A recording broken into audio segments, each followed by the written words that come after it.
Hydraulically applied growth media. The fundamental rules of revegetation have not changed over time, and a currently accepted industry standard for revegetation is the Transport for New South Wales specification R178 revegetation, which was developed following works on the Snowy Mountains hydroelectric scheme in the 1950s and has been revised and adapted in use since that time.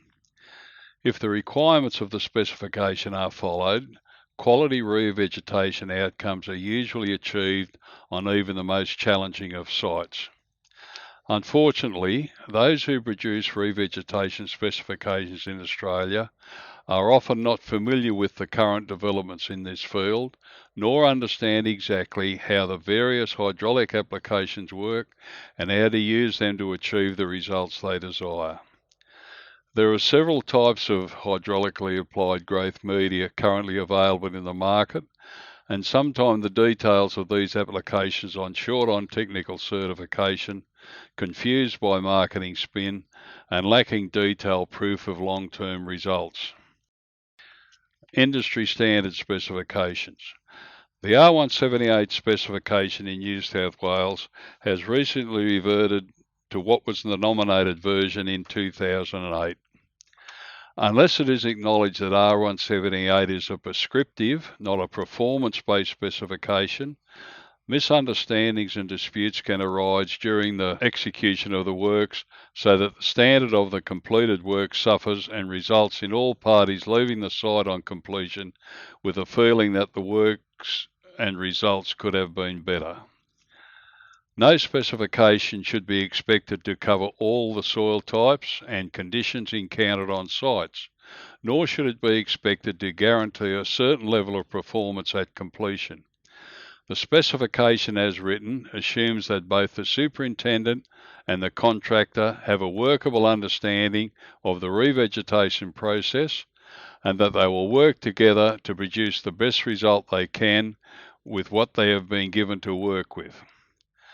The cost of using R178 to produce an at least acceptable result in the long term, with the superintendent and the contractor both accepting their liabilities under the specification, is usually less than the cost of doing the job twice, which rectification would probably result in an unacceptable result at practical completion. Available information, certification and sales spin. The hype and spin of some of the application presentations further confuses the selection process, as there is no technical certification by independent authorities and no proof that the proposed benefits are achieved, which makes it difficult for specifiers and consumers to be confident that they are making the right selection for their needs. The lack of understanding of the basic revegetation process, how it differs from the agricultural operation, and how and why a specific growth medium will be available to treat site soils and produce the desired result often results in something being chosen based on less than creditable information. Nutrition analysis, soil chemistry and microbiology. An essential requirement in the technical brochures relating to the product is for at least an NPK nutrient analysis based on exactly what is being supplied and how it relates to the soil test results for the particular site. Comparison of a currently available hydraulic growth medium. Table 5.1 lists the composition of some currently available HAGMs as listed on various suppliers' websites, and note that Hydroseed and Hydromulch and Straw Mulch to R178 have been included for comparison. Not all applications include the full range of nutrients, ameliorants and organics to satisfy site soil test recommendations. A variety of cellulose fibre types are used in the different applications. The coarser forms of cellulose fibre, compared to the finely shredded Pinus radiata wood fibre, are mainly for erosion control and do not contribute to plant development.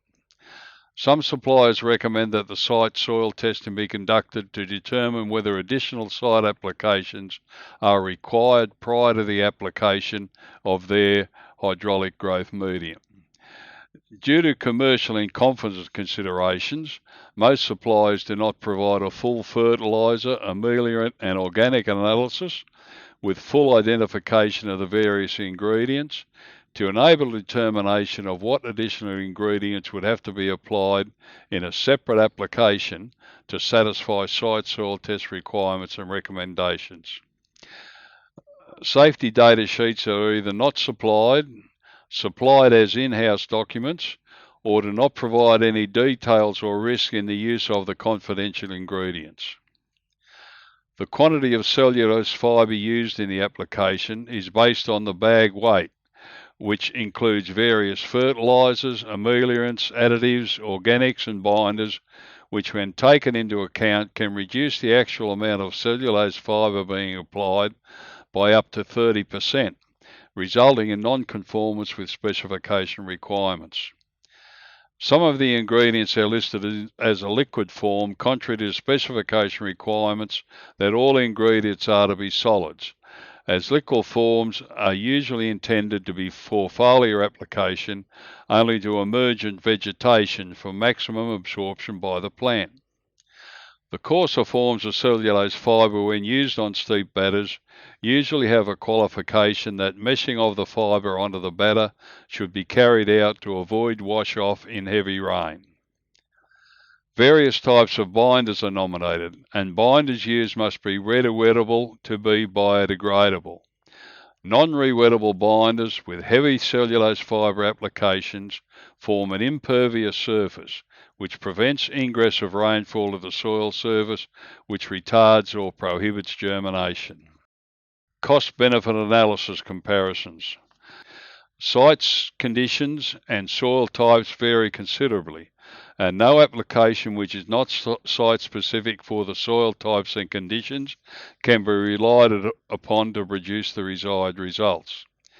A cost-benefit analysis of a particular application should consider the risk and costs for possible downstream contamination from ingredients which have not been identified and have a comprehensive safety data sheet. The stability of the application on slopes in regard to water and wind erosion, the suitability of the binder to hold the fibre in place during heavy rain, and the cost of cleaning up and reapplication should the binder fail to be effective. The amount of cellulose fibre, ameliorants, fertilisers and organics included in the pre-packaged applications, which are not relevant to the specific site based on soil test results and recommendations. The fine print in the supplier's documentation regarding additional applications required to render the site soil suitable for the proposed hydraulic growth medium. The ratio of the solid content for the ingredients relevant for the site soil analysis to the product application rate. When no site soil analysis has been carried out, this ratio could be low as 15 to 20%. On some sites, some of the pre-packaged ingredients can be detrimental to germination and ongoing development.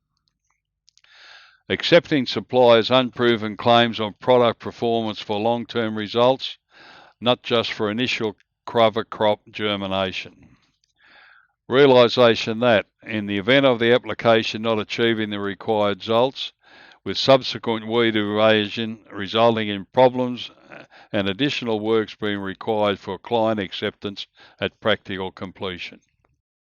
Hydraulically applied growth media are not some form of black magic and have to be considered in light of what has proven effective over many years based on current practices in soil chemistry and microbiology as applicable to long-term rehabilitation works.